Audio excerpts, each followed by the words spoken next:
Good morning. It's March 8th, 2022. Welcome to Triggered. I'm Cory Morgan.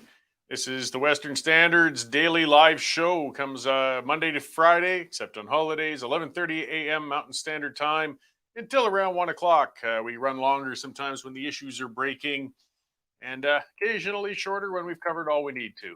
But it's been turning out great. We've got some good guests coming in, and we've had a lot of good guests in the past. Just a reminder to everybody, if you're just joining, comments are welcome. It's part of being live. Hey there, Doug. Put your thoughts, your views in there, your questions. I won't necessarily be able to get them to every guest, but I do see them as they come along. You can also discuss with each other in the comments scroll. Talk about the issues as we go through them. We can't do that in recorded shows, so it's important to have that interaction. It really helps the experience, I think, in general. And try to keep it civil, though, when we can. So today I've got an interesting guest. He's coming in studio. He's Rob Booth. He goes by Rooster.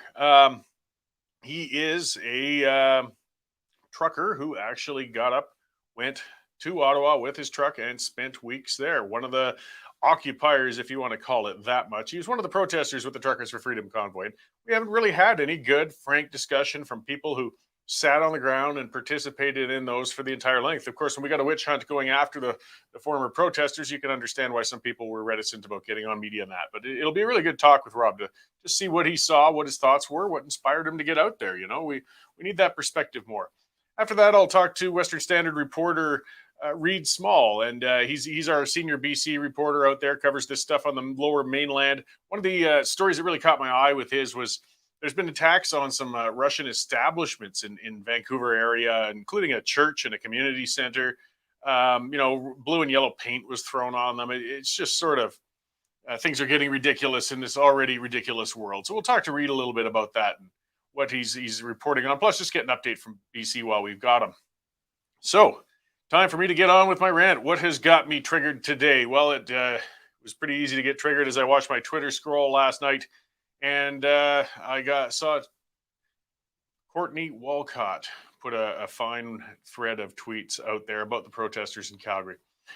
Many people don't agree with the anti-pandemic mandate protesters, whether in Ottawa or anywhere else. I mean, some people think the movement's based on naivety or it's anti-science or that people's health will be put at risk if the mandates and restrictions are dropped, as the protesters are demanding. Residents in areas where the protests have been happening are getting upset with the noise and traffic disruptions. Some of them feel that the protests should end because of that. There's a lot of reasons for people to debate whether the protesters are correct or not, or whether it should be happening or not. All of these things are debatable, and in a healthy democracy, people can and will have reasonable debates in the public arena. One thing that has to stop, though, is this divisive, baseless, and outright slanderous campaign being waged upon anti-mandate protesters by people who want to label the protests as being some kind of white supremacy movement. It's adding tension, it's dividing people, and it's making rational debate impossible. When I see some random ding-dong on social media harping on about how all the protesters are racist, I don't pay it much mind. I can just block the idiots and move on. It's pretty easy. But when I see elected officials get in on the game, though, I have to speak up because we have to take this seriously. So the latest example, and I just say the latest because there's been many, all the way up to Prime Minister Trudeau, calling a Jew a Nazi. This is rookie Calgary City Councillor Courtney Walcott. He's been in for a few months there. He went on a Twitter tirade against the people who've been peacefully protesting in Calgary every Saturday by the thousands. In one of Walcott's tweets, and I'll quote it here, he said, "These protests aren't about COVID public health measures. They're about white supremacy and opportunism. Our laws and bylaws are not built to fight white supremacy. So government must rely on noise complaints and tickets instead. But that's a slow and painful approach." You can't make this stuff up, guys. Now, part of the reason Walcott went off is that despite his calls for counter-protests, he was trying to encourage people to get out and counter-protest against the freedom protesters downtown. Only 50 people showed up at the counter-protest. Hey, some people got out there, but it was hardly much against thousands of people who were protesting, against mandates. And while not all citizens may support the protesters, most Calgarians aren't bothered by them enough to go downtown and protest against them. So Walcott went straight to playing the race card in his frustration. I've been periodically checking out the protests for over a year now. I was pretty critical of them in the early stages. They were fairly small affairs, and they did tend to be dominated by people with some pretty far-fetched views on things. To be clear, though, I never saw a whiff of racism at these events. If I had, rest assured, I would have spoken up. I would have called it out. Even the imagery of racism, whether unintentional or foolish, such as when tiki torches were brought out up in Edmonton, I called it out. I've got no use for that stuff. Now we got protests that are gathering thousands of people.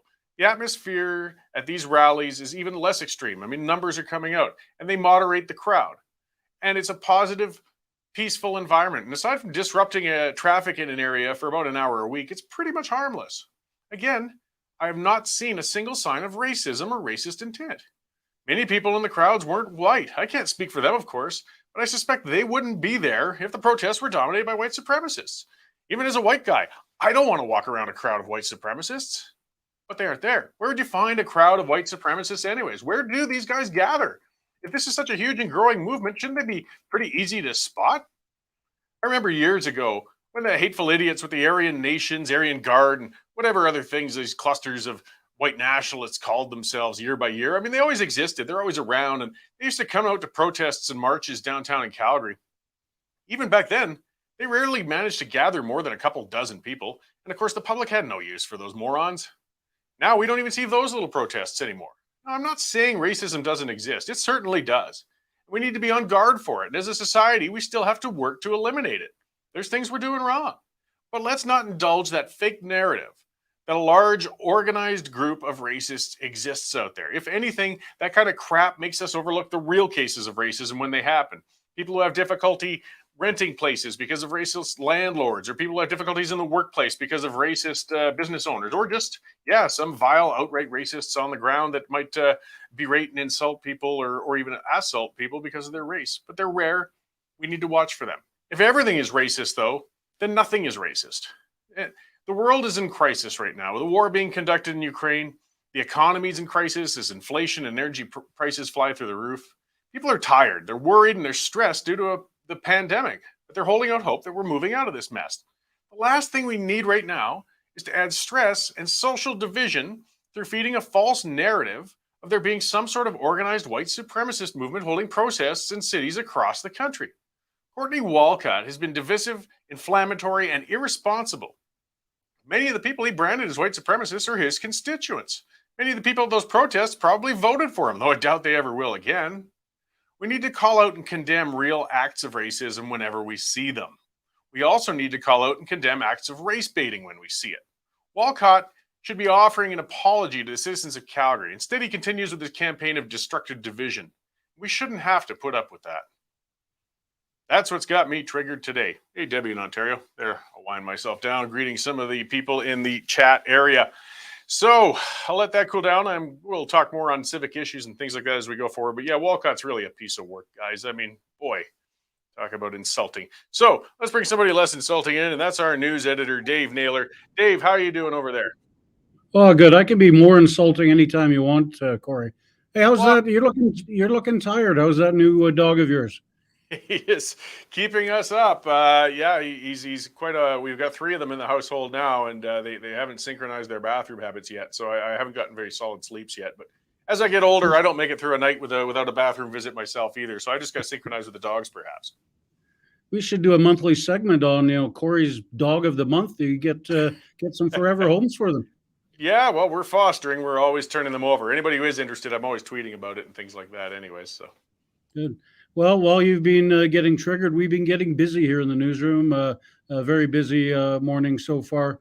Our top story at the moment is a Linda Slobodian piece out of the Siksika Cardston riding down south. They held a meeting last Friday, which the Premier attended, and it was jam-packed. There was 100 people inside who were sort of like handpicked to go, and outside there were 200 protesters, including some that had formed the main barricade down in Coots. It seems like forever ago, but just a couple of weeks ago, they were outside with their tractors.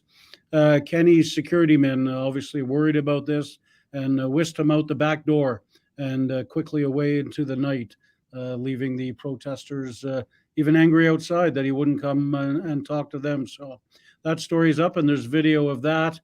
Our publisher, Derek Fildebrand, has taken a break from doing whatever it is publishers do, and he's filed a column on Pierre Poilievre and what he brings to the Conservative Party race to replace Aaron O'Toole. We've got some good stuff coming out of Ottawa this morning. You remember a gentleman called Murray Sinclair? He was the guy who led the Truth and Reconciliation Commission all those years. It turns out the feds have paid his law firm $200,000 for only 2 months' work. But everybody says that was all above board and nothing to see here. Move along. Rachel Notley at home, suffering from COVID. We hope she gets better soon. She has put out a tweet slamming Jason Kenney's plan to tell Trudeau to take down his travel vaccine mandates and vaccine passports. She's not happy that they're being brought down. Drivers in BC who are paying, some of them are paying well over $2 a litre now. Got some bad news when their government announced they will not be following Alberta's lead and they will not be lowering the fuel tax. Premier Kenney announced Albertans will get a 13-cent a litre break starting April 1st for our record high gas prices. Todd Loewen, Cory, you'll remember, was punted out of the UCP caucus last year. He's demanded an RCMP investigation into some of the actions taken by Jason Kenney's staff in the weeks leading up to the November AGM down here in Calgary for the party. So he's still stirring the pot there. Bad news for donors of the Freedom Convoy. If you were frozen, the Canadian Bankers Association says your account will be marked for the rest of your life. Big news out of the United States this morning. President Joe Biden has banned the importation of Russian oil. So I think they import 10% of their oil is Russian-based. And gee, Cory, I wonder where they could possibly find a replacement for that Russian oil. And you remember the interesting story we had yesterday about the National Archives scrubbing more than 7,000 pages of things about John A. Macdonald and the War of 1812 and the Fathers of Confederation. Well, it turns out that was all done because of one phone call from a Toronto Star reporter who was asking questions about it and asking for an apology for there not being any mention of residential school and John A. Macdonald. And the librarians panicked and scrubbed 7,000 pages just because of one Toronto Star complaint. So lots of stuff to come this afternoon too. Also, Cory, the government of Alberta is going to be holding a press conference on changes to the Municipal Government Act. That's to prevent cities like Edmonton from bringing in their own mask mandates when the province has taken them down. And the iconic cafe, you remember that establishment in Ottawa at the height of the Freedom Convoy. Our Mel resident has talked to the owner of the cafe, and it looks like they're being forced to close.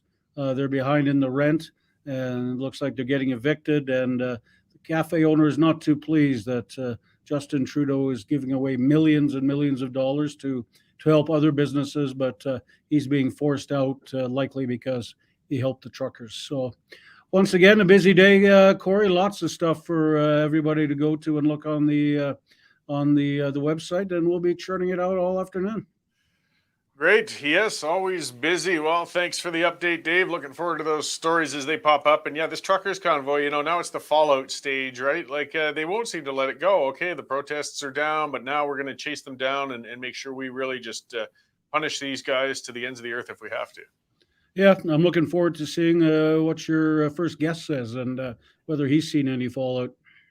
Yeah, that'll be a good question to ask him if he's had anything direct. Maybe after our interview he might, but I don't want to get him in trouble. All right, Cory. All right, thanks, Dave. So yeah, Dave Naylor, from our newsroom, and we've been very busy. We've been expanding. We've got new folks in there. We got Amanda. I'll be talking to Reid this afternoon out of BC. We got people in Ottawa. We got Amber in Edmonton. All sorts of exclusive content always going up. And we are a news organization. We put it up as it breaks. So if you want to get that stuff, you want to get those news items, that exclusive content we get that the other major media often isn't even covering, take out a subscription with the Western Standard. If you haven't already, we've had a great number of subscribers. That's part of why we're growing. We're moving next week into a nice big new studio. We're hiring these new reporters. We're getting more editors. It just goes on, and it's fantastic because people have had it with the wretched mainstream media. But we do rely on you guys. We don't rely on tax dollars. We won't take it. We won't take any kind of subsidy. So get on there and subscribe. It's $10 a month. If you use the code TRIGGERED, you'll get another $10 off of that in an annual subscription. And it's only $99 for an annual subscription if you take it out for a year. Great value for the dollar. It's a free trial for 2 weeks. You try it out. You take out a subscription. If you don't like it, fine, don't renew. You know, no harm, no foul. 95% of people, though, they realize this is well worth $10 a month or even less when you use that code TRIGGERED. And if you take out an annual membership, and it helps us keep getting that content out there. Because as we know, the CBC and the Toronto Star and all those wretched institutions aren't going to do it for you. And we're getting a great reach. I'm seeing some of these commenters, you know, and Nico put the comment asking where people were from. I saw somebody out there in Ontario was checking in. We got a person in Kelowna. Of course, we got lots in Alberta. It's been surprising with our Ontario audience, actually. I guess, you know, there's a lot of wayward conservatives out there. We're the Western Standard, but we cover national issues, and they need unvarnished coverage on events as well. And that's why we've got actually more reporters and columnists coming from Central Canada now, because hey, the whole country needs good content right now, and they certainly are not getting it from our existing news outlets. So thank you all who've been subscribing. And yeah, lots going on. So yeah, Joe Biden, oh boy, you know, he gets up to talks this morning. I mean, they're in trouble. They're in huge trouble. Energy, you know, we've been screaming it from the rooftops for a long time. And oh, wait, Wanda, just sorry, I get distracted by these comments. So Wanda says Western Standard BC, and it would be nice if you spoke about us instead of Alberta all the time. And that's true, Wanda. That's why I'm going to have Reid Small on. He's our BC reporter. And that's his our senior BC reporter. We got other sources out there in BC as well. And we do want to expand it, and we're getting better with it. And I'm going to have Reid talk about BC issues this afternoon to close out the show. I am in Calgary, so naturally I end up a little more Calgary-centric. But as we keep building, we're going to get to there, Casey in Ontario. We're going to get more sources in different parts of the country. And I appreciate the feedback from viewers and listeners. You know, I see another one there from Pamela from Monty Lake, BC, and Marion in Stouffville, Ontario. We're really getting out there. Saskatchewan, yes, we need more out of Saskatchewan, Parkin. And we've got a reporter out there. He puts stuff out all the time, too. So thank you guys for that feedback and input. So getting back to Biden, you know, that was something to watch this morning. It was not to be surprising at all. You know, the energy costs are going through the roof. And that impacts everybody. I mean, whether you're heating your homes, whether you're buying goods, it doesn't matter if you don't drive. I mean, people are getting a reality check. When the cost of energy goes up, your cost of everything goes up. Your food, your rent, your home heating. It's all going up, guys. So, you know, remember that stupid photo that used to go around from some moron holding up a sign? I don't need gasoline because I ride the bus. Think harder, buddy. And it's pressuring all of the United States right now. It's pressuring the world right now. So Joe, though, what's he doing? Well, he's kissing Venezuelan butt. He's on bended knee to Saudi Arabia. He did get up and say that they're going to now ban the 5% of their oil that comes from Russia. Okay, fine. But he won't even utter the word Keystone. We have one of the biggest oil deposits on the planet right north of the American border. We have a pipeline built right up to it on each side. It would take very little to connect that and get that flowing because, I mean, I was talking online with some other oil producers. They're maxed out. They're doing all of the production they can right now. We've filled every pipe. We've filled every train. We've done everything we can, and that's why the prices are going up. But Joe won't even talk about Keystone. Why? He's beholden to all those green clowns that put him in office in the first place. He had to kiss all those environmental butts to get those votes, and he just will not admit that dirty, dirty Canadian oil might help ease the pain for American citizens, though I think citizens are going to realize that. He is in incredibly grave trouble when the midterms come up this fall. And, you know, I don't know, hopefully maybe they change his Metamucil prescription or something like that. And he'll realize that bringing affordable energy to his citizens is not only better for the American people and better for Canadian people, but it'll save his own political butt come this fall. But maybe it's good if he'll get a spanking there as well. Okay, so my guest is in studio. I'm going to bring him in pretty quickly. We're going to run a quick ad from one of our sponsors, and we will get him seated. I've got Ron Rooster Booth coming in to chat with me about what he saw in Ottawa in the truckers' convoy protests. Algodex is owned by Algonaut. This is great new technology just coming online now in the digital currency world. Algodex is a great way for you to use the digital currency Algorand in your day-to-day transactions. Can you imagine a world where we don't have to buy a cup of coffee using the federal dollar, and you don't even have to use the American federal dollar? You don't have to use the euro or the pound sterling. You can use real money, digital currencies that are not at the beck and call of governments and inflation. The Algodex is making digital currencies usable in a day-to-day basis. Just turn it like this. Okay, here we go. And that was our sponsor. Okay, and in our tight studio, I've got Ron Booth here. And I've been looking forward to this. You know, we need more genuine talk just about what people have seen on the ground. My opening rant, I was going on about that, you know, with what I saw in the Calgary protests and what I saw on the ground was much different than what the media was reporting, much different than what local politicians are talking about. And Ottawa agree or disagree with what happened in the protests. We can't get a clear picture until we talk to people who'd actually been there. So I really appreciate you coming in and talking to me Absolutely. today. Thanks for having me here, Cory. So I guess we'll start from the start. Most people understand what the protests were about, but still, what personally inspired you? I mean, that's quite a commitment to get up, cross the country, take time off work. As it turns out, put yourself at legal risk. For me, it was basically my grandkid's future. Just seeing what's coming down the pike with what Trudeau's been doing and the people that he works for, what they're trying to build. It's our freedom that they're trying to take away, and it's our kids' future. So that was basically it for me. Yeah. So, I mean, people take it very seriously. We are concerned. You're worried. I mean, it's not a minor thing to say, I'm just going to pick up and camp out in a city on the other side of the country. You're very concerned about that. Absolutely. So how did you get on board? Like, how did you, are you a lease operator? You have your own truck or? Yeah, we have I have some things going on with trucks here. But it basically was just online. TikTok is actually, I saw the idea come. I was with Chris Barber actually saw, and it just, it lit a fire in me. I've been waiting for a couple of years for something to happen because it just seems like these guys just keep getting worse and worse and worse for us here. So without people saying it and without what we want to do, they're just, deciding amongst themselves, and we'll just do as we're told. So. Yeah. So that goes into a bit of a broader issue.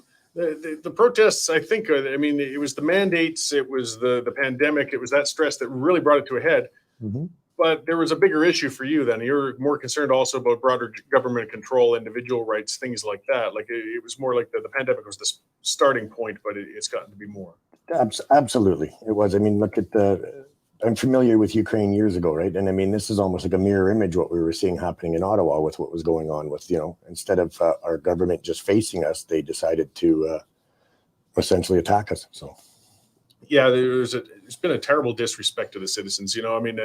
Again, a government, okay, they'll tend to cater to the majority, but in a proper democracy, you'll respect the minority and hear them out. That was something very striking during the convoy protest that I was still frustrated and annoyed with. Was Trudeau, okay, fine, I can understand you're not going to agree with these guys, but he never once made even the slightest effort to acknowledge that you might have a point. There might be something worth addressing, that there's any reason to offer even a glimmer of respect to you. No, exactly. I mean, and that was very disrespectful. He wouldn't even hear us. He just basically kept on with more threats and more threats and more threats. And obviously we're not intimidated very easily. So it led to basically the government violent on their own people. So. Yeah. So back to your own experience, you got on the road. How long did it take? It was a few days of traveling within a convoy, or I believe it was about 6 days. I believe it took us all together.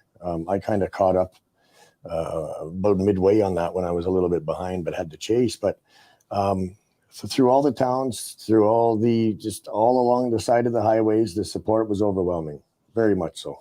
Yeah, and that was something interesting to watch. As we saw it, we were talking a bit before the show. Like this, it was very underreported. We're hearing the rumblings and everything, but the snowball analogy really is the best one, I think. Particularly, it came from a lot of directions, but mostly in the West. When we started BC, and that you're hearing these rumblings. It just kept getting bigger and bigger as it was going. It was like a self-feeding thing. And as people saw more flags being waved on bridges and people on the sides of roads, it inspired more people to get involved and come out and make their way over there.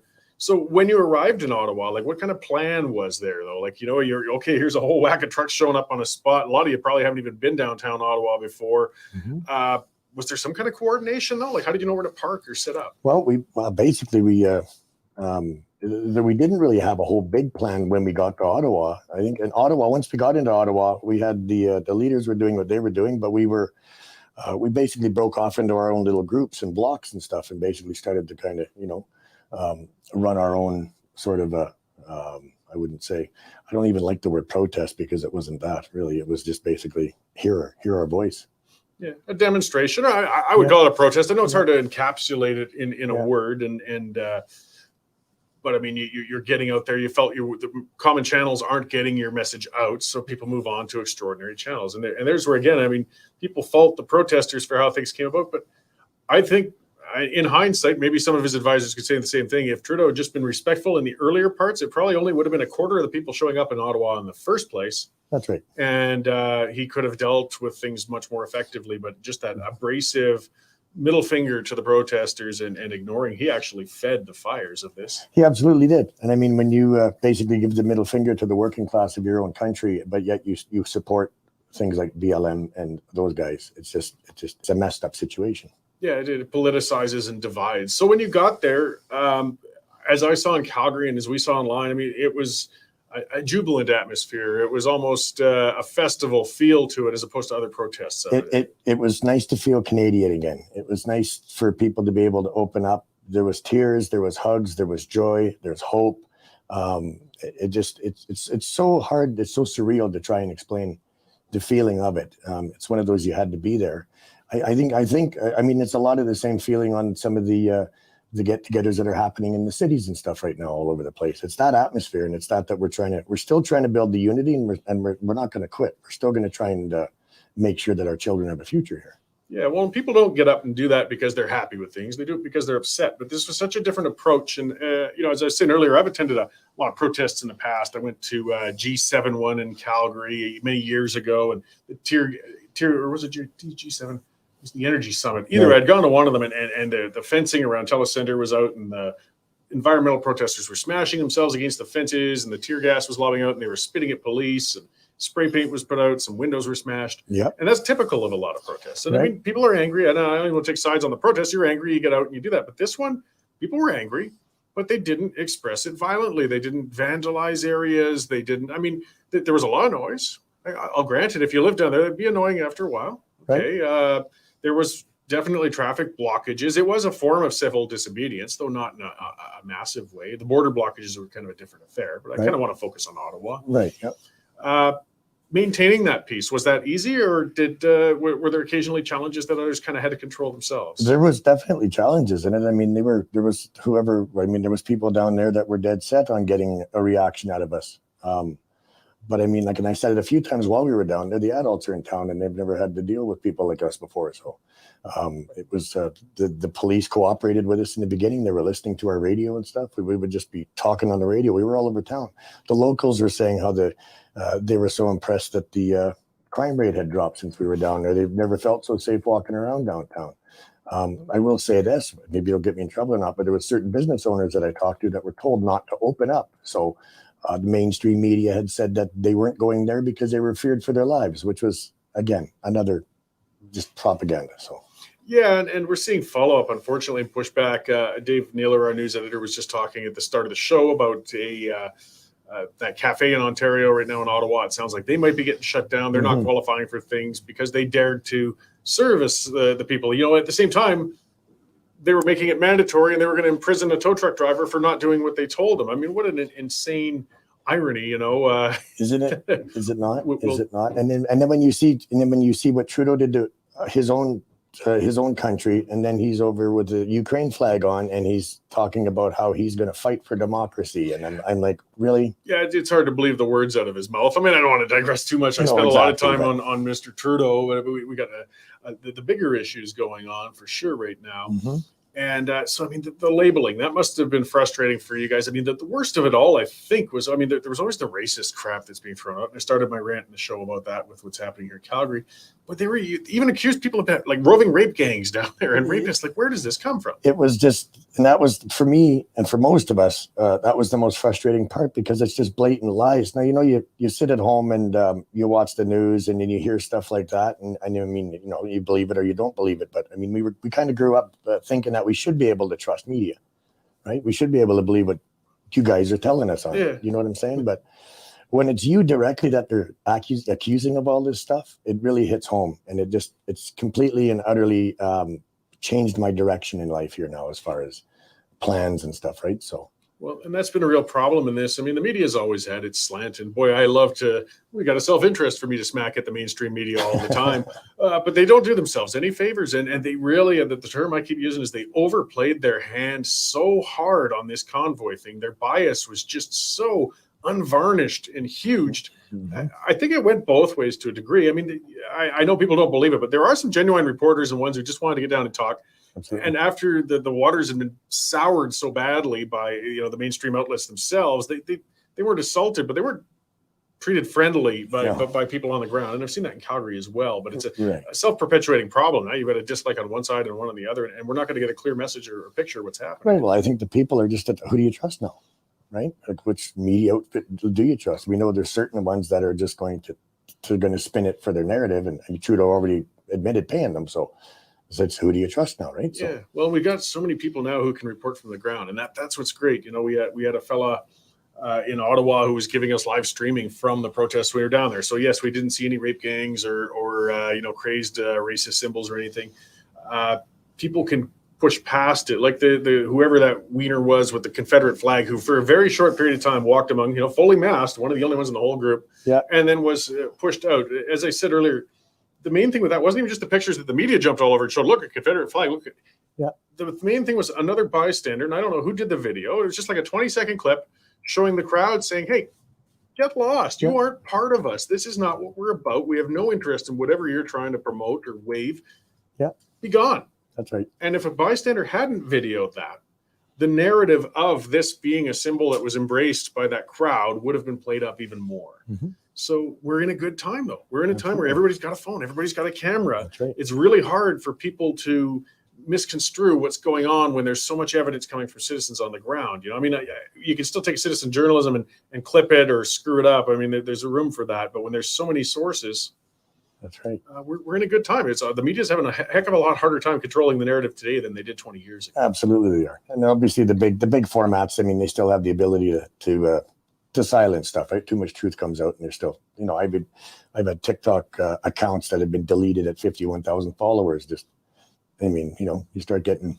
Yeah, the social media giants are another one, and we're beholden to them. As an alternative media outlet. I mean, a lot of our traffic comes through these channels. Most of our viewers view on Facebook videos, and in our case, and we're not on TikTok so much, but we do have an account, but YouTube. And I want to remind everybody, get on our Rumble channel.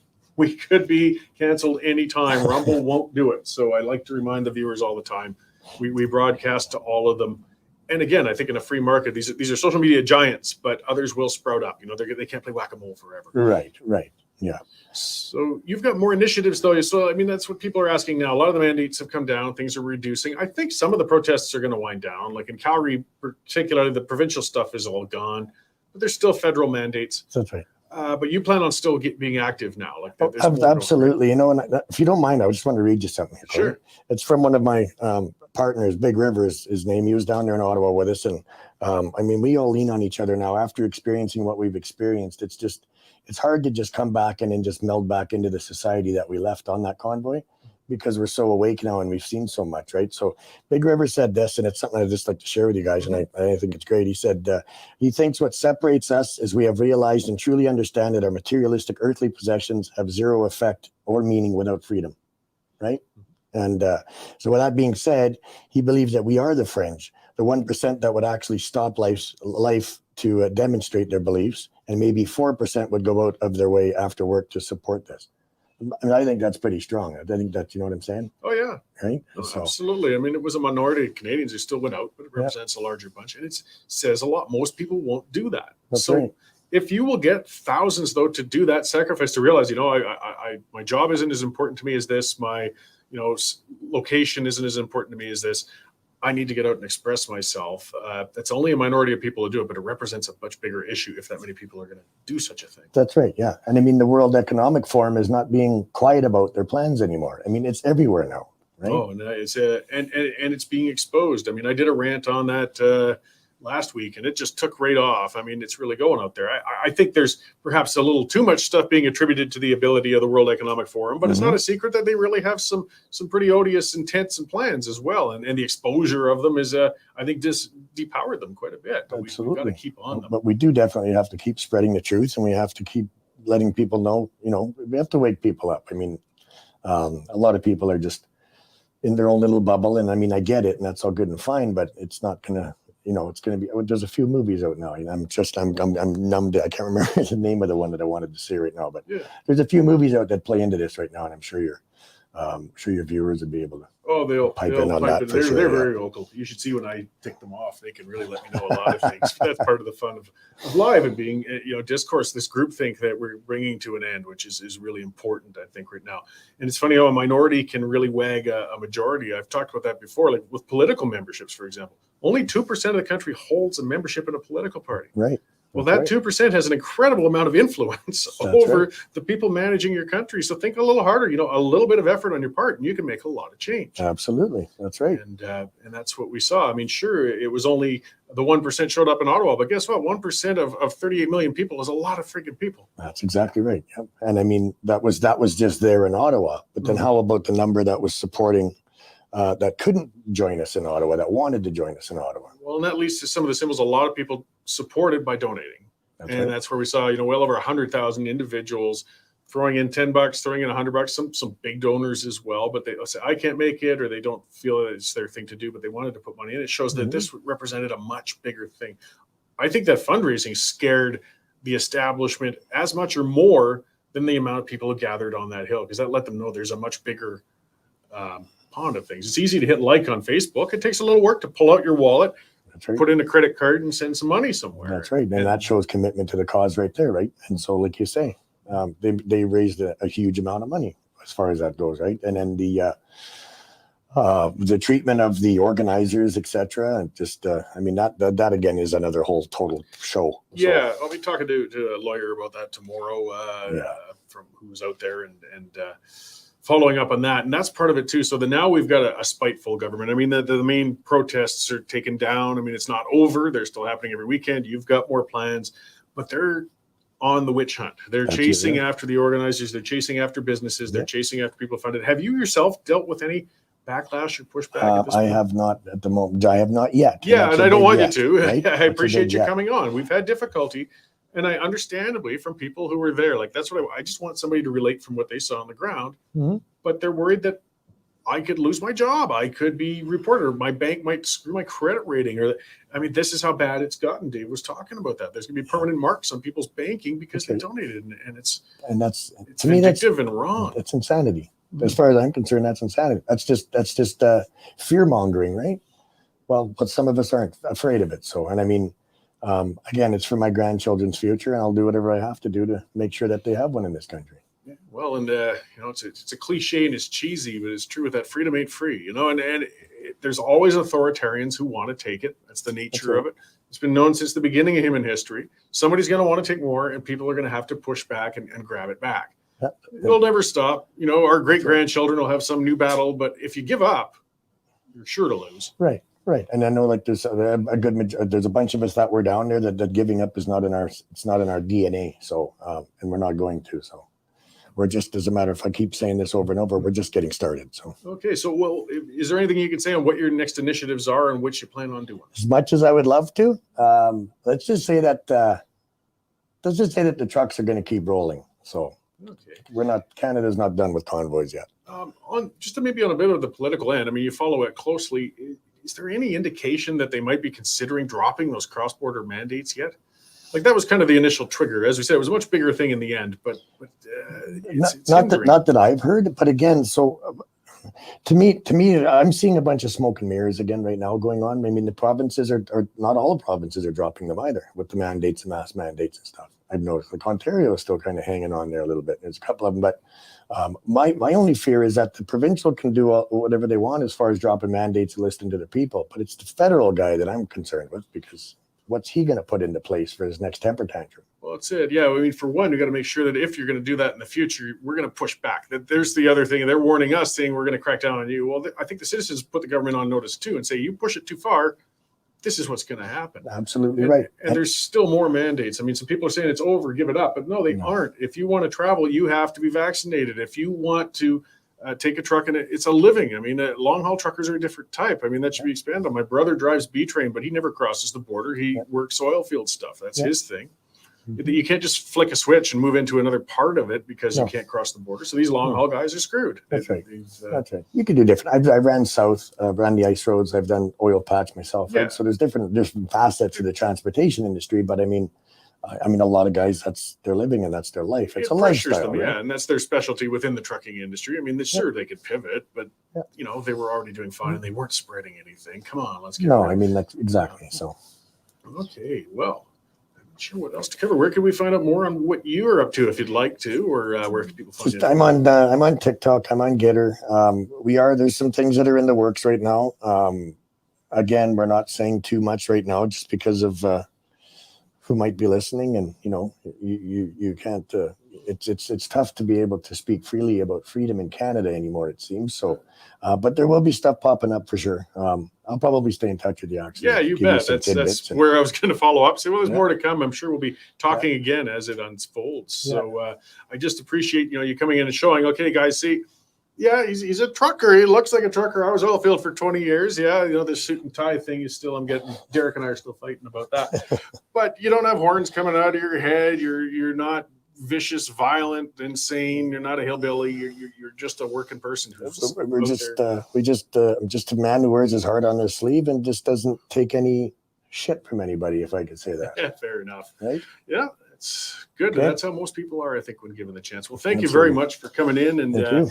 Mr. Rooster, as the name goes. And yeah, I'm sure we'll be talking again soon. Appreciate you, Cory. All right. Thank you. Algodex is owned by Algonaut. This is great new technology just coming online now in the digital currency world. Algodex is a great way for you to use the digital currency Algorand in your day-to-day transactions. Can you imagine a world where we don't have to buy a cup of coffee using the federal dollar, and you don't even have to use the American federal dollar? You don't have to use the euro or the pound sterling. You can use real money, digital currencies that are not at the beck and call of governments and inflation. The Algodex is making digital currencies usable in a day-to-day basis.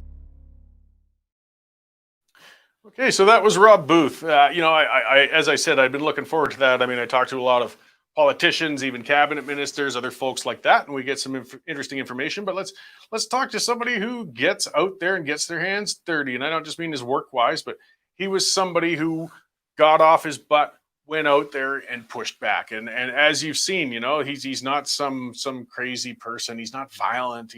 His interests aren't in. I meant to go there.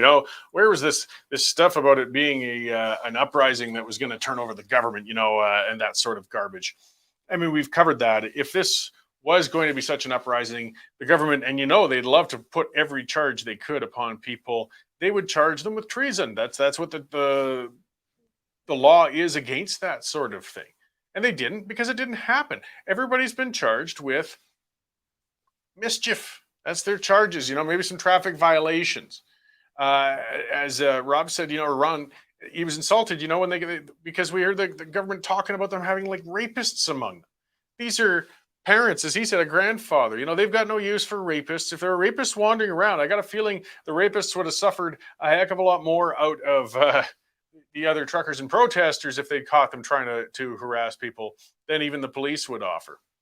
And a handful of leaders, as we said, Tamara was locked in without bail for a long period of time. Others are still in there. Over what? I mean, over what's the violence? What was going to happen that they were going to pull off? I mean, things come to a head. It's fine. Maybe it come to the point where the protest needs to be moved along and we need to negotiate and work on that. But the way to do it wasn't by dehumanizing the people who were attending it, wasn't by marginalizing their message. That just entrenches them further. It's as I was talking earlier with Ron, if Trudeau had just, I'm sure, again, I don't know if he's bright enough to figure it out, probably not, but I'm sure some of the Liberal advisors realizing, man, we blew this. Like, if we'd have just nipped this in the bud early, it would have been just a few hundred people showing up in Ottawa, and we could have got this under control. Instead, he made a fool of himself, made international headlines as Canada imposed a form of martial law to try and get their own capital grounds under control. They just sat down with guys like Rooster there and talked for a little bit. You don't have to agree with them, but you know what? It's amazing how much people can be calmed down if they just know you're listening to them, if you're taking them seriously, if you're respecting them as citizens. And we haven't. We didn't respect them whatsoever, and we still aren't. That's part of why I was ticked off with that race baiting garbage that was coming up before when it out of that councillor Walcott. What's that, Saniko? What's wrong with hillbillies? Oh, okay, I don't want to knock all hillbillies, not by any means, but depends on what you want to define as hillbillies and whatnot. Hey, I spent some time working in West Virginia when I was in the oil field, and hey, beautiful country out there, and there were some fantastic people in West Virginia. But I tell you, there are a lot of those people in the hills that kind of fit up to some of the stereotypes, and they're a little scary. I don't know if I'd want too many of them out front in front of the house, but all the same, we get people of all sorts. And we've got a government that is sick. We've got a media institution that is sick. These things are, again, they need a shakeup. They need pushback. We need to remind them that we won't put up with too much. And some of the stories Dave's talking about, let's go into a little further on it.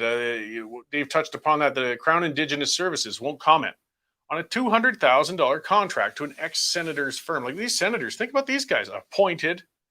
No accountability to the voters. They just beholden to the prime minister. They don't really do a heck of a lot of work. Some put in a lot of committee time, but they get an incredible pension. I mean, it's a patronage pit. If you do good political favors, you can get in there and get a good reward in it with a Senate seat. Well, this guy was a former senator, then goes back into his law firm, and you can see he made some pretty good connections in Ottawa. He got $200,000. Even though he worked as a federal negotiator on a child welfare claim. And that payment worked out to $3,500 a day. And it was a sole sourced contract. There's a term we don't, we hear too much and we don't pay enough attention to. But sole source means it didn't even go out to bid. The bottom line is the government said, hey, we got a job for you. Here's $200,000. Yeah, get back to us. Do what you can.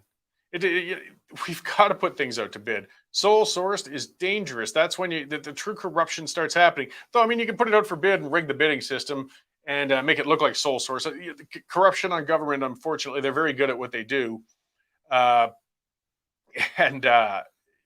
it's in our face. They're stealing from us. So we should have a right to be upset. We should have a right to push back. With some of those numbers, Sinclair joined the firm that he got paid, this thing for in 2020, but he didn't even leave the Senate until January 2021. So he was already feathering his nest. This is the stuff we get leaked out. And we're not supposed to push back. And then getting back to that with our rotten media and how inbred, and I'll use that term, our media is with our government, particularly the Toronto Star, which I refer to as the Red Star, because they've got some columnists on there and an editorial stances that would make Stalin blush. But it was a reporter that prompted, as Dave was talking about, this purge of websites they deemed to be offensive. The chief archivist. Now we got to remember, this is where the records of Canadian history are stored. And the records aren't always pretty. That's fair. A lot of our history isn't pretty. A lot of people did very bad things. Canadians did a lot of bad things. The residential schools were a terrible, misguided thing that did a lot of damage. The internment of the Japanese or the Italians during the World Wars, unforgivable. But we shouldn't lose the history of it. In fact, that's how we avoid repeating it. Well, what do we have? A reporter gets upset with something seen, and the government falls over backwards to purge it. Well, how much power does a reporter have? I mean, we're media, but boy, we don't have power like that, and I wouldn't want it. It's not the place of the media to tell government what is or isn't in the archives. So the Star headline announced she wanted pages modified or taken down ASAP. And the Library and Archives Canada said they're sincerely sorry some users were offended. So they ripped it down and purged it. Man, that's not good. In 2021, there was a removal of pages on John A. Macdonald and other fathers of Confederation, stuff on the War of 1812. After an email from Jacques Gallant, who's another Star reporter. He wanted an apology. He emailed the archives to complain there's an online biography of John A. Macdonald, and it omitted anything about the residential schools and the Chinese head tax. I'm sure it's all in there. Dig a little farther. The first part of the apology is, or the biography is covering his life. And he had dozens and dozens of policies. He was involved in some railroad corruption and some schemes getting things across the country too. But it doesn't mean that he wasn't a founder of the country. It doesn't mean he wasn't our first prime minister. It doesn't mean it's not worth recording what he did as a significant historical figure. Revisionist history is dangerous. You know, if we want to get back to 1984, that book that was written, that one that so many say starts sounding so familiar. One of the main things in that book was talking about the control of information, the control of the way we talk, the control of what we're allowed to speak of or not allowed to speak of. You know, they talked about newspeak and terms and language. Well, that's what we got going on.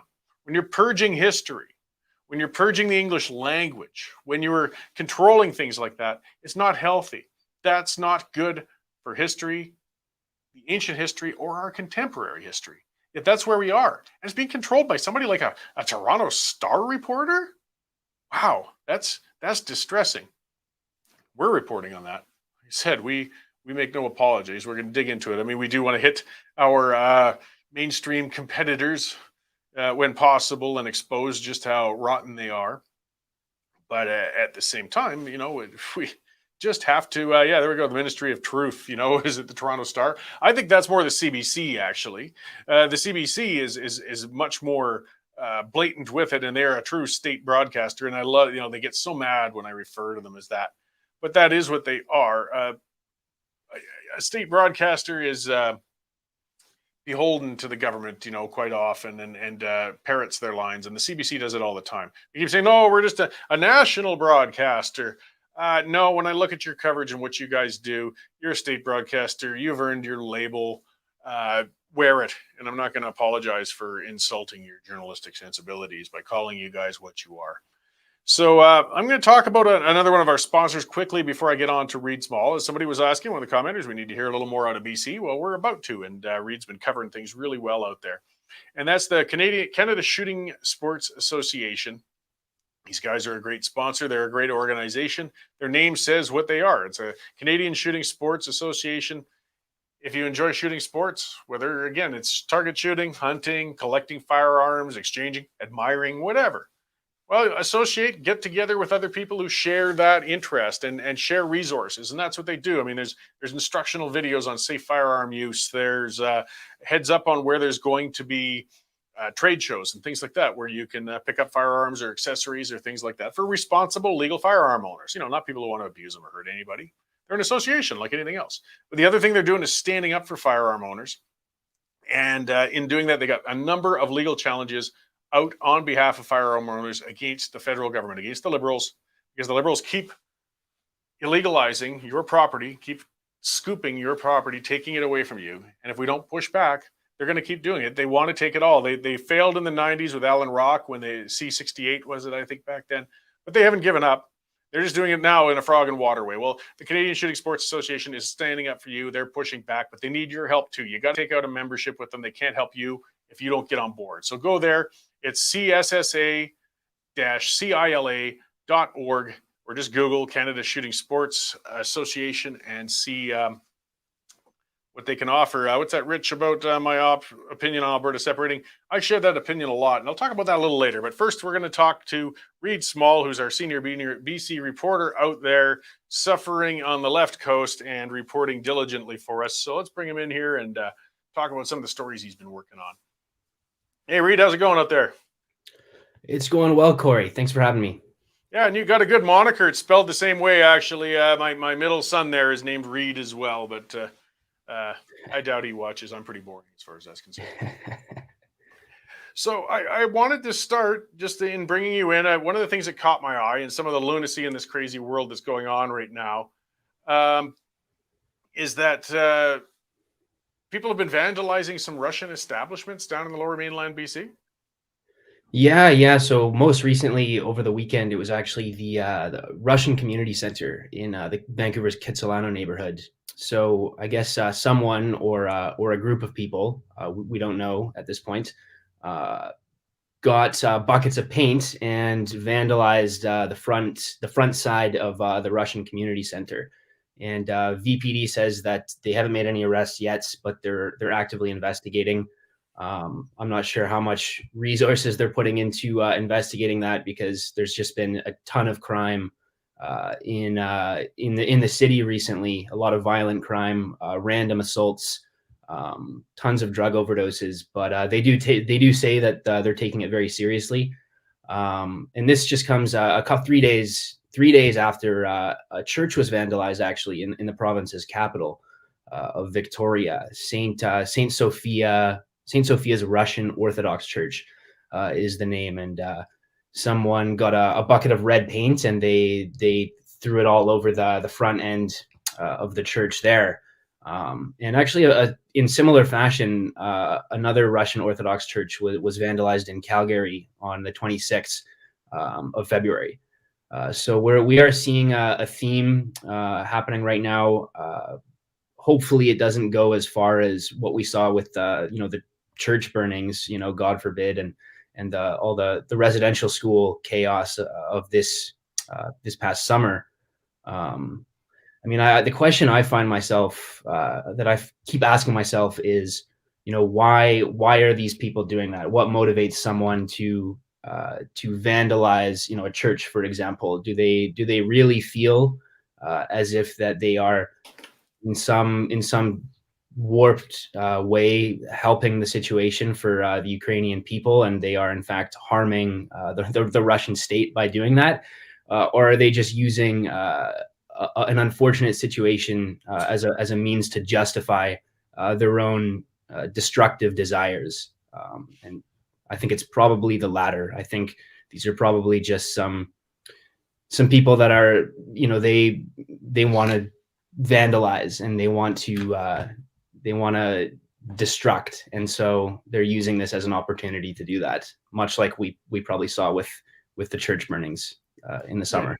It's an excuse by cowardly, virtue signalers, I guess. I mean, you can be genuinely upset with the situation, certainly upset with the residential school exposure of graves and things, but what possible purpose is being served by attacking social establishments from people who had absolutely nothing to do with any of the things you're perturbed about? The problem is obviously with the person perpetuating the violence, or at least the vandalism, than with the issue itself. It's just a cowardly way to express themselves, and it's not helping at all. I mean, there's no Russians in Canada, I think, have anything to do with what's going on over there in Ukraine. Taking it out on them is ridiculous. It only makes things worse. Yeah, and then also there's been some Russian businesses that have been threatened in BC as well.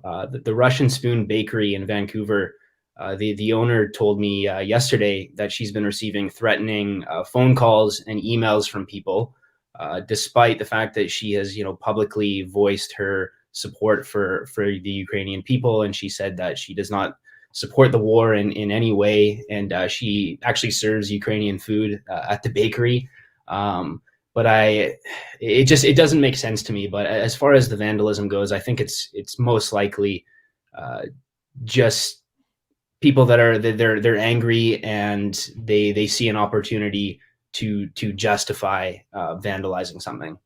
Yeah, well, that's just why I wanted to point out, as you said, it's as far as crime goes, and with what's going on in Vancouver and area, it's relatively minor in that sense. It's not minor to the people who attend that church or live around there, but still, the police only have so much they can do. But I hope if we can expose that, hey, if it's your neighbor who's in a basement who's an idiot doing that, or if it's a relative or whatever, even if you don't feel they should be charged, like let's as citizens get each other under control here, because this is not a good trend. I know we can't dedicate hundreds of police to chase down some paint that's been thrown, but it is a problem, and it divides people, and it really upsets a lot of people. It's just not a good trend. Mm-hmm. Yeah, I mean, it's realistically, it's probably young men, 17, 18-year-olds. That usually ends up being the case once they're caught. Yeah, so going further then, just to expand more on, we've got you on here to talk about your BC reporting crime. I mean, in general, that's a very big issue you've got in the Lower Mainland. It takes up a lot of your reporting file. Do you see many indicators as to why it's on such a spike these days? I mean, as for the why, the short answer is I don't know. I mean, it's a very complex issue. I think that policy in the city, I mean, a lot of criminals know that if they steal something and they get caught and they get arrested, they'll be released. They'll be released in short order, and sure enough, they end up repeating the same crime over and over again. Like, there was a guy that was arrested for robbing a convenience store in East Van with a machete. And he was arrested, and the next day he was arrested again for robbing another store, and this was about a month ago. So it's, as far as why, I mean, I really don't know. I mean, is the solution to crack down more severely and have stricter punishment? Is that gonna take away the incentive for these people to, these repeat offenders, to keep doing that? Probably, but I don't know. And then on top of that, you have a lot of mental health issues, a lot of drug addiction, and it really is chaos, particularly in East Vancouver right now, on the downtown east side. And we've seen recently that's been spilling out into places like Robson Street in the West End, more high end areas. We're seeing a lot of robberies, and the most concerning has been the random assaults. There's been a major increase in people just randomly lashing out and attacking people. But as far as why that's happening, I mean, if I was going to take that back to first principles, I mean, I would say it's probably a mental health issue. How we go about correcting that is everybody has their own idea, and it's really a complex issue. Okay, well, getting on something that perhaps the government can address a little more immediately. You guys have some of the highest energy prices in the entire country, of course. You've enjoyed a carbon tax there provincially for quite some time. And you wrote recently, there's no indication, though, that the BC government's going to do anything to try and take some of the pain away. Like in Alberta, Premier Kenny, has been getting some royalties in. There's BC royalties come in, too. People forget that. There's a lot of oil and gas in BC. But no signs that your Premier is looking to take some of that pressure off citizens, eh?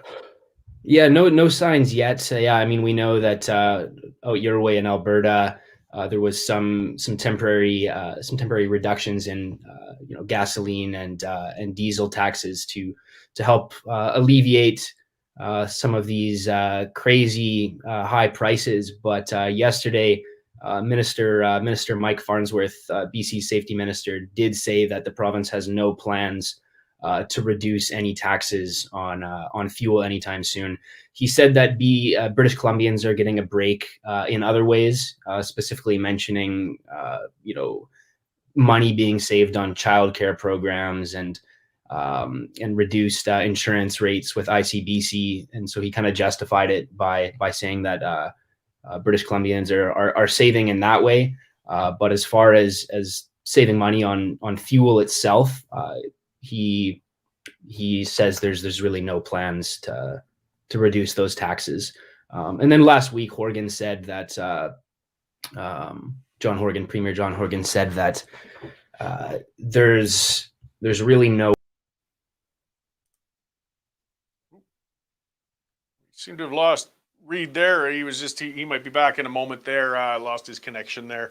I'll address something kind of what he was talking about too. I saw a commenter asking about the homeless people in the park in Vancouver. I imagine it's probably still jammed with them. Vancouver is always, I remember as a child, when my parents took me out there in the late 70s or something, and seeing, that's the first time as a kid I really got to see homeless people on the streets. Due to being a port city, due to having a lighter climate, due to having a long ongoing heroin problem in Vancouver, they've always had a huge homeless and addiction problem going on out there, more than any other city in Canada. And of course, these days with fentanyl and the opioid addiction going, the epidemic happening, Vancouver is suffering worse than all of them. As Reid was saying, some of the assaults and everything were troublesome and of concern, but it's a complicated issue. Mental health, he used those two words, and it's an important one because it's one of those areas where we've really screwed up as a society. If you really want crime prevention, you really want to stop crime, we have to get to the roots. And addiction and mental health are tied hand in hand. They're very close. People who are addicted to things often have an underlying mental health concern.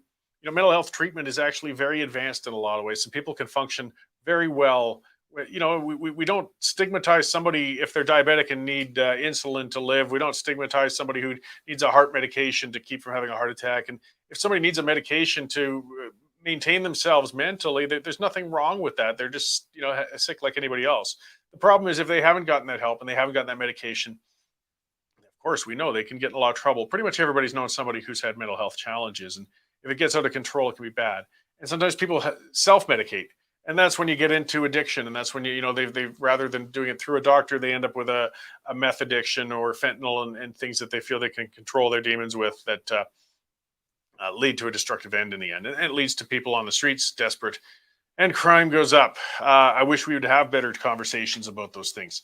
One of the other problems has been deinstitutionalization. We keep trying because we don't like to think of people being incarcerated on a mental health issue. We do know they're sick. But sometimes people can't take care of themselves, and kicking them out and assuming that they're going to continue to medicate themselves doesn't always work out. I mean, that's the end goal, but sometimes we have to accept that sometimes some people have to remain in care indefinitely.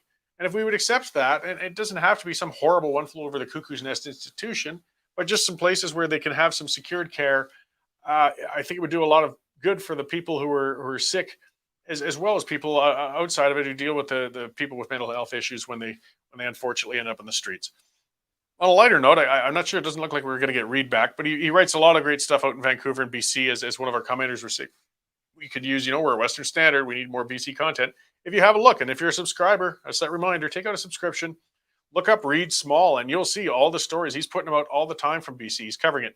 Some of them are kind of fun. I wanted to hit on that with him if I had a chance, but thousands of unauthorized sexual enhancement products were seized in BC. Yeah, I guess there was some black market, I don't know, dildos or something that got sold. He started his headline out saying it was a limp sales week for a long list of unauthorized sexual enhancement products seized by Health Canada. Crime of the century. We can't get the fentanyl under control, but black market boner pills, damn, Health Canada is going to get on those. Again, though, I mean, it could be serious. If these are uncontrolled medications or things, somebody could get seriously hurt. So, if you're having some problems getting things to stiffen up, maybe you talk to your doctor and see about getting a proper prescription. Don't get some of those alternatives offered in those other stores. I think most of them probably won't help you whatsoever, but some might actually do some damage, and you might find yourself in a worse position than you were in the first place. But it was a funny story from Reid. As you can see, he had some fun with the wordplay as he wrote it. And again, it is BC centric. We're expanding. We are covering more stuff in regions all over the place as we go. I'm going to tie in. A person asked about my thoughts on, Western independence, Alberta independence. I have said many a time, I believe our system's broken. I think independence is where we're going to end up one way or another. Provinces are going to break free. Our unity has been shattered. Our federal leadership, it insults the country. It tears it apart. When that'll happen, I don't know. How it'll happen, I don't. But at this point, what I worry about too, you see, we've got the energy crisis hitting. We're getting slammed right now. And the inclination of the government is going to be to come in. I think Alberta's oil is suddenly going to be turned. I see Reid in the lobby. I'll pull him in a moment. They're going to suddenly declare, Alberta's oil is now Canada's oil. We need to save the country. And we're going to jump in there. We're going to impose price controls. We got a government that will force a tow truck driver, by order of law, to do their bidding. That's, basically mandated slavery. So yeah, this is a government that will also force private businesses to say, you have to sell your product to the country at this price. They're going to do it. Mark my words on that. And that's when the independence movement is really going to wake up again. I'm going to pop Reid back in just for a few more minutes so we can close it up there. It's a live show. We get technical issues. So let's pull Reid in. There we go, Reid. I was just talking about that big crime of the century with the seizure of all the sexual enhancement products in BC. A lot of people were pretty concerned that their black market supply of boner pills might have been disrupted, but there are better. It's a good thing you stocked up before they raided. That's right. No, I've got a running subscription. So either way, I guess I'm just going to kind of cap off. I know you had a technical issue. It happens. What stories are you working on out there right now? And just what's happening out in BC as a cap off before I let you go? Yeah. Today I'm going to be following up with Vancouver Coastal Health. I see that their Chief Medical Health Officer, Patricia Daly, has been discussing transmission and the lack of efficacy with COVID-19 vaccines as far as transmission goes.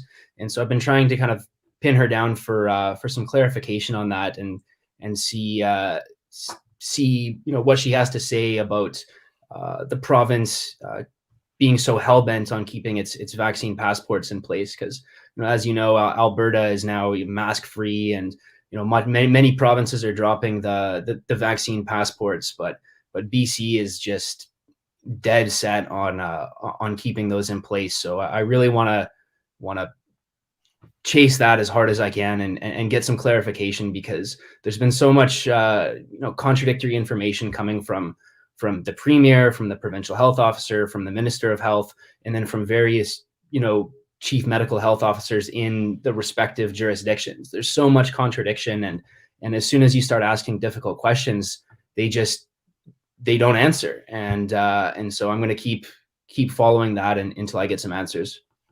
Great. Well, you got your work cut out for you. I really appreciate it, having that voice out in BC. As I said to one of our commenters, you're out there. And I guess if people have tips or things they want to cover, your address is rsmall@westernstandardonline.com. Yeah, that's correct. Great. Well, thanks for checking in with us, Reid. And we'll look forward to more stories as you keep pounding the pavement, and hopefully your sexual enhancement supplies become secure again in the future. Yeah, I know I'm running low, so hopefully that opens up. Great. Awesome. Thanks, Cory. We'll talk again. Cheers. Later. And, just a heads up to people, we are, as I said, we've been growing in a massive way. We're moving into a nice, bigger studio next week. I'm really looking forward to that. I know Nico is. He's sick of having to work so close to me all the time. He's not paid enough to deal with that sort of crap. He'll have a little more breathing space. Something else we're doing is a big website revamp. And the Western Standard site is going to be improving dramatically. And part of that's really going to be helping us break down the news stories with regions, a lot more effectively. You'll be able to find your local news a little more clearly. I mean, right now it's all there. It's fantastic. And because we have so many contributors, you really have to look through the site to see all those stories, because they're popping up that quickly. I think that's why some people think that we're not covering BC on issues. We don't cover them as much as Alberta yet, but we're increasing it. And those stories kind of fall between the cracks. But keep looking. It's all there. It's definitely there. And again, as you guys keep subscribing, we'll keep increasing that coverage for it. And, we'll be able to better serve you there. So what else we got going on in the news? Back to following up with the Freedom Convoy sympathizers whose accounts were frozen by a cabinet order. This is disturbing. This is really disturbing. This is from the Bankers Association. And they said that these people are going to have their files marked for life. Marked for life. If you donated $20 to a protest you saw on the other side of the country, you could have your file marked for life. What does that mean? Does that mean you'll never get a mortgage again? Does that mean your credit cards are going to be seized? Does it mean you're just always going to be watched? Is there certain sites you won't be allowed to spend money on? This is very disturbing. Very disturbing. And they also disclosed they froze the accounts of individuals who never appeared on there was an RCMP blacklist of 257 names. So 257 people that the RCMP felt were worth following, which is, again, questionable as it stands. But some of these other people who now have had their accounts frozen and apparently will be marked for life weren't even part of the RCMP ones. They said they primarily relied on those, but there were obligations under the order to they required the banks to make their own determination. So the banks now determine whether you're going to be marked for life. What? I don't even like my bank typically at the best of times. I don't want them to determine whether I'm responsibly spending my money or not. This is really problematic. So again, getting back to digital currencies, why we want to get the heck away from our federally mandated and controlled financial systems. There's yet another reason among so many why we have to distance ourselves from these institutions. So, I mean, this was asked even by a New Democrat MP. He said, were there accounts of individuals frozen that did not appear on names submitted by the RCMP? And the Bankers Association said yes. And once an account is frozen and eventually unfrozen, are there any permanent markers, he was asked. And he said there would be something in the file indicating a freeze had taken place. So marked for life, if you dare support any causes, and, it won't be just the trucker thing. They've set the precedent now. Maybe if you donate to the wrong political party, you'll be marked. Maybe if you donate to the wrong charity, you'll be marked. This is big. This is really big, and this is bad. Meanwhile, getting back to controlling your whole lives, let's not forget universal basic income. That's still being discussed in Ottawa right now. There's a Senate bill, which again, see these Senate bills, and there's a private member's bill from the NDP. Both of them are for universal basic income. Now, I don't think either of those bills are going to be finally go all the way through and get into imposed. When the time comes, and I think it is coming, you see the government loves testing the water. They're letting these bills go forward. They can keep chumming the water as far as I'm concerned, getting ready to set the foundation for a universal basic income program. They'll bring it before Parliament and ram it through.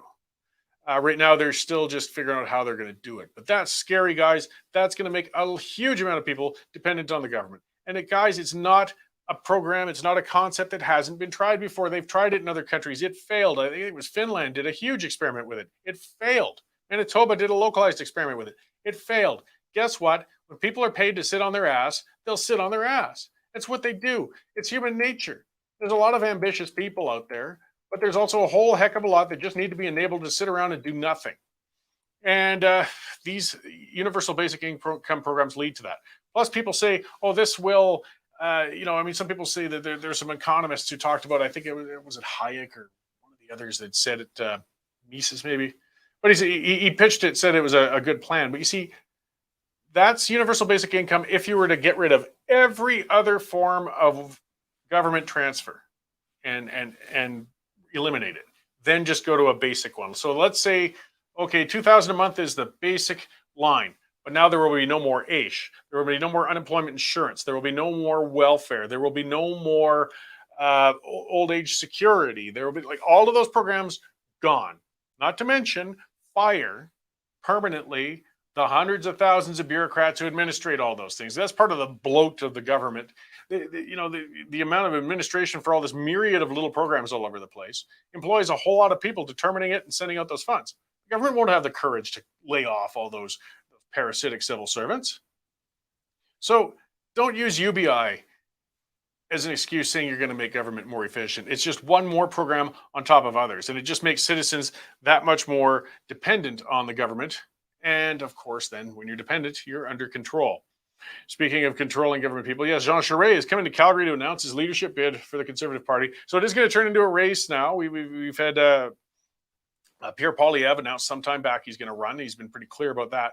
Charest, we got quite a contrast. I mean, Poilievre is a true blue conservative, on the ground, or at least he speaks as such.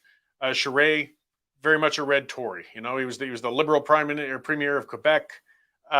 When he sat, for people who remember way back, him and Elsie Wayne alone in the House of Commons, that was of the Progressive Conservatives way back then. He's still at it. And he still carries a fair amount of weight, so it's interesting that he chose Calgary, but that's quite typical of these leadership races too. O'Toole kicked off his race in Calgary as well, and then went on with his Liberal leadership from there on forward of the Conservative Party.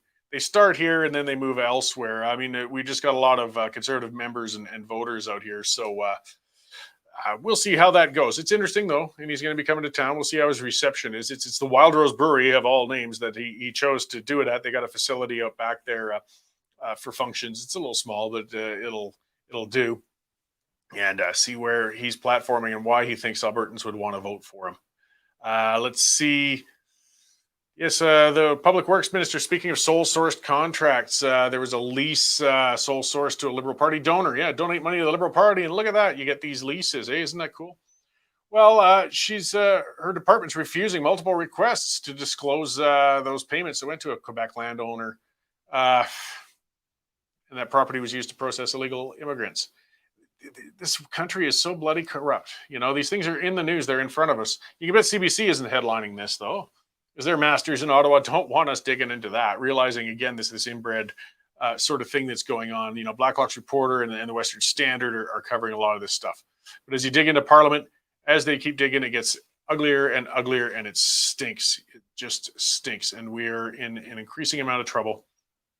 And talking about news, one thing that was a good casual tweet last night for people who saw it, but Trudeau did a presser, and he's embarrassing us over in Europe as usual. He's not a good foreign player. He's not respected over there. He was with the Dutch Prime Minister and with Boris Johnson and himself, and I guess they did a conference. And there was a Globe and Mail reporter, and that's what I do like Twitter for too. You get some candid chat, you get some discourse from some of the people on the ground out there. And she was saying that the Dutch reporters afterwards were saying, Just that prime minister here doesn't answer any questions, does he? No, because they kept asking him questions on the Ukraine thing, which is why he was ostensibly there. And Trudeau did his trademark word salad of just spitting out a whole bunch of words with no content, which does reflect what is going on between his ears, I guess. Unless he has a rehearsed speech to give, Trudeau can't speak to things. He can't speak on his feet. He's been very well trained to just, if you don't understand the question, which is most of the time, just spit out a bunch of irrelevant crap and avoid it. But foreign reporters haven't had to deal with that as much as our localized ones who've just been trained to accept it and won't question Trudeau on it and won't hold his feet to the fire. So at least the Dutch reporters are saying, what's with this idiot? They didn't say it exactly in those words, but I'm sure that's what's running through their minds. He does not do our nation favors overseas. In Canada and the Netherlands have had a very close relationship for a long, long time. I mean, in World War II, it was predominantly Canadian soldiers who went over there and helped liberate the Netherlands. We hold a lot of high regard for each other.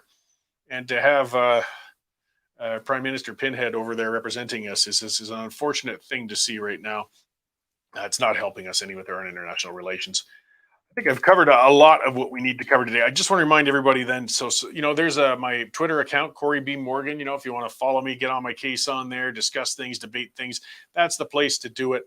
Again, take out a subscription with us. Email me. There it is, my email address, cmorgan@westernstandardonline.com. If you got ideas, commentary, want to tell me I'm great, tell me I'm an asshole, that's fine. That's the place to send it to. And I won't guarantee a response to all of them, but I do read them all. And it's important to have that interaction and covering things. Tomorrow, I've got lawyer Keith Wilson. He was over there to represent the truckers for Freedom Convoy in Ottawa. He was on the ground. It'll be interesting to talk about the legalities of what's going on.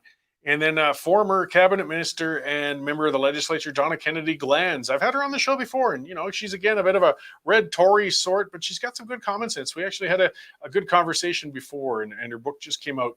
So we're going to have a good talk about that. Use that coupon code TRIGGERED if you take out a subscription. We just saw that in Miss. Make sure to share and like these broadcasts. That's how we keep things rolling. Get it out there. Share the YouTube, share Facebook, like all of that stuff. I know they nag you on all those channels. That's because it's important. That's what gets the algorithms going. And that's how we can get out to more people and bypass that rotten, odious mainstream media, those state broadcasters and taxpayer dependent ones. So thank you all for tuning in with me again today. It was another good show. I got another good one lined up tomorrow, and I'll see you then at 11:30 a.m.